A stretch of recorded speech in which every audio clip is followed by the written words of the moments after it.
नमस्ते दोस्तों, आप सबका स्वागत है मेरे चैनल हिंदू रिचुअल्स पर। आप सबको करवा चौथ की हार्दिक शुभकामनाएं। आज का वीडियो है करवा चौथ के ऊपर। आज मैं आपको करवा चौथ की वीरो कुड़ी वाली कथा सुनाने जा रही हूँ। तो आइए जानते हैं वो कथा और उसके बारे में। एक थी वीरो कुड़ी जो अपने 7 भाइयों की एक लौती बहन थी और वो अपने भाइयों की लाडली बहन भी थी। एक दिन वो अपने मायके आई हुई थी और उसने अपने 7 भाभीियों के साथ करवा चौथ का व्रत रखा था। सारे दिन वो घर पर बैठकर इंतजार करती रही। शाम को जब उसके सारे भाई घर पर आए तब उन्होंने अपनी बहन को बोला, चलो वीरो खाना खा लेते हैं।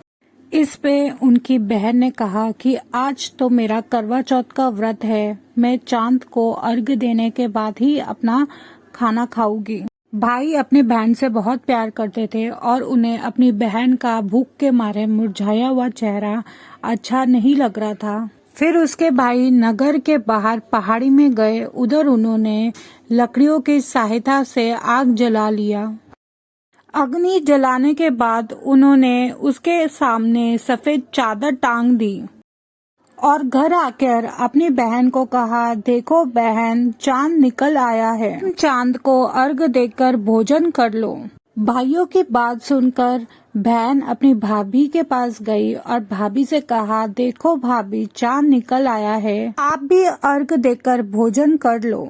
ननद की बात सुनकर भाभी ने कहा, भाई साहब, ये तो आपका चांद आया है, हमारे चांद को आने में तो बहुत समय है। और जो बहन है वो तो भूख से बहुत व्याकुल थी, इसलिए उसने चंद्रमा को देखकर अर्घ दे दिया और भोजन खाने बैठ गई। ऐसे ही उसने पहला निवाला खाया, उसे छींक आ गई। दूसरा निवाला खाने के बाद उसमें बाल निकल आया। तीसरा निवाला खाने ही वाली थी कि उसके ससुराल से बुलावा आ गया कि उसका पति बीमार है, वो जिस हालत में भी है तुरंत अपने मायके से ससुराल आ जाए।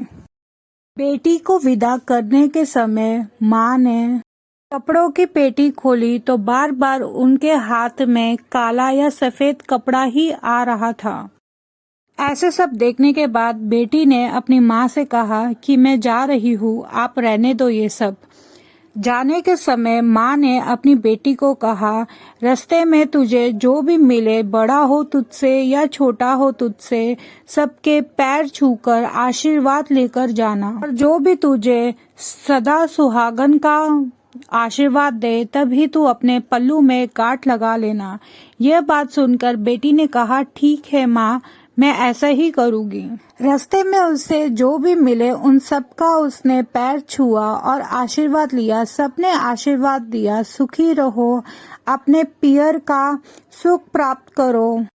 सबसे आशीर्वाद लेने के बाद वो अपने ससुराल पहुंच गई। ससुराल पहुंचने के समय उसने देखा कि उसकी जो सबसे छोटी ननद है वो घर के बाहर खेल रही है। ननद को देखने के बाद भाभी ने ननद का पैर छुआ। उसके बाद उसने अपनी छोटी ननद का पैर छुआ। सौभाग्यवती रहो, पुत्रवती रहो, सदा सुहागन रहो और बूढ़ सुहागन रहो। का आशीर्वाद सुनकर ही भाभी ने अपने पल्लू में गांठ बांध ली। घर के अंदर गई तो उसने अपने पति का शरीर को लेटा हुआ देखा, जमीन पर मरा हुआ, और देखा कि पति के शरीर में सुई चुभी हुई है। और वीरो अपने पति के शरीर में से रोज सुई निकालती थी। निकालते निकालते साल हो गया। जब अगले साल करवा चौथ आया, फिर 1 साल बाद करवा चौथ का दोबारा व्रत आया और नीचे से आवाज आई, कड़वड़े ले लो बहनों, कड़वड़े ले लो। कड़वड़े बेचने वाली की आवाज सुनकर वीरो ने सोचा कि मैं नीचे जाकर कड़वड़े ले आती हूँ। वीरो के साथ उसकी दासी बैठी हुई थी और उसने अपनी दासी को कहा कि मैं नीचे जाके कड़वड़े लेकर आती हूँ, तब तक तू मेरे पति का ध्यान रख। नीचे जाते समय उसने अपने पति का सर उसकी नौकरानी के गोद में रख दिया था ताकि उसके पति को कोई तकलीफ ना हो, और नीचे कड़वड़े लेने चली गई। जैसे ही वीरो नीचे गई कड़वड़ा लेने, उसी समय वीरो की दासी ने एक सुई बची थी वीरो के पति के माथे में, उसने वो निकाल दी। जैसे ही उसने सुई निकाली, वीरों के पति राम राम कहकर उठ गए।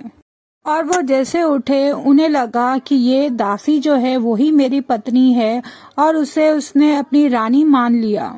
इस वजह से जो रानी थी वो दासी बन गई, और जो दासी थी वो रानी बन गई। और जो वीरो होती है वो बेचारी कुछ नहीं कर पाती, इसलिए वो घर में दासी बनकर घर के सारे काम करती है। और जो दासी होती है वो रानी बनकर अच्छे तरीके से महल में रहने चालू कर देती है। एक बार जो राजा होता है उसे विदेश जाना होता है किसी काम से, तो वो अपनी रानी जो दासी होती है, जो रानी बन जाती है, उसे पूछते हैं कि रानी मैं विदेश जा रहा हूँ, आपके लिए मैं क्या लेकर आऊं। जो वो दासी है वो राजा को कहती है मेरे लिए श्रृंगार, 16 श्रृंगार, गहने, वो सब कपड़े लत्ते का बताती है कि मेरे लिए बहुत ये चीज लेकर आओ, वो चीज लेकर आओ, बहुत लंबी लिस्ट पकड़ा देती है महाराजा को। उसके बाद जो राजा है वो वीरों के पास जाते हैं, वीरों से पूछते हैं कि मैं तेरे लिए क्या लेकर आऊं। तो वीरों कहती है राजा को मेरे लिए आप कुछ गुड़िया ले आना। वीरों की ऐसी बात सुनकर राजा थोड़े हैरान हो जाते हैं कि ये क्या मांग रही है। फिर वो बोलते ठीक है मैं गुड़िया ले आऊंगा तेरे लिए। फिर राजा जो है विदेश जाते हैं, परदेश जाते हैं, फिर वहां से गुड़िया का जोड़ा लेकर आते हैं और वीरों को दे देते हैं। रोज महल के काम होने के बाद जो वीरो थी वो अपनी गुड़िया को कहती थी रात को, जो दासी थी वो रानी बन गई, जो रानी थी वो दासी बन गई, रोज अपनी गुड़िया को कहती रहती थी। और जब वो अपनी गुड़ियों से ऐसे बोल रही होती है तब रोज राजा सुनते हैं ये बात और सोचते हैं कि ये क्या बोल रही है अपनी गुड़ियों को। जब राजा वीरों से पूछते हैं इसके बारे में तो वीरों टाल देती है बात। और एक बार राजा बहुत जोर देने के बाद वीरों से पूछते हैं कि तुम क्या बात करती हो, तो वीरों राजा से सब कहानी बता देती है कि क्या क्या हुआ था। ये बात सुनकर राजा बहुत दुखी होते हैं। वीरों की ये बात सुनकर राजा फिर से वीरों को रानी बना देते हैं, और जो रानी बनी होती है उसे दासी बना देते हैं। जिस तरह चौथ माता ने वीरों को फिर से सौभाग्यवती बनाया, उसी तरीके से आप सबको चौथ माता अखंड सौभाग्यवती का आशीर्वाद प्रदान करे। इसी तरीके से आज की हमारी चौथ माता की कथा यहाँ पर खत्म होती है। तो जयकारा लगाइए चौथ माता की। अगर आपको वीडियो पसंद आया तो लाइक करना मत भूलना। बाय बाय दोस्तों।